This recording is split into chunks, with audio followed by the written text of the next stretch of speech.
तुर्की के शहर अदियामन का कोहे नमरूद, जिसे देवताओं की सरजमीन कहा जाता है।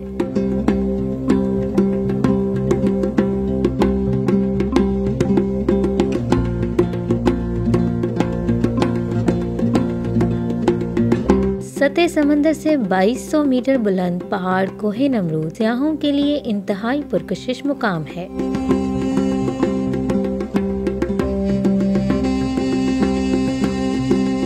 कोहे नमरूद दरअसल यूनानी और ईरानी देवताओं की सरजमीन कहलाता है। यूनानी और ईरानी शाही खानदान यहाँ बुतों की पूजा किया करते थे। सदियां गुजर गईं, लेकिन ये बुत आज भी यहाँ मौजूद हैं। दुश्वार गुजार इलाके से गुजरकर ईरानी और यूनानी शाही खानदान यहाँ इन बुतों की पूजा के लिए आते थे। ये इलाका अक़वाम मुत्तहिदा के इदारे यूनेस्को की आसार कदीमा की फहरिस्त में शामिल है और इसे दुनिया का 8वां अजूबा भी कहा जाता है। इस इलाके की एक मुनफरिद बात यह है कि यहाँ सूरज के तलू होने का मंजर इंतहाई खूबसूरत है। दुनिया भर से सयाह यहाँ ये मंजर देखने खिंचे चले आते हैं। कोहे नमरूद को तुर्की की आंख का तारा भी कहा जाता है।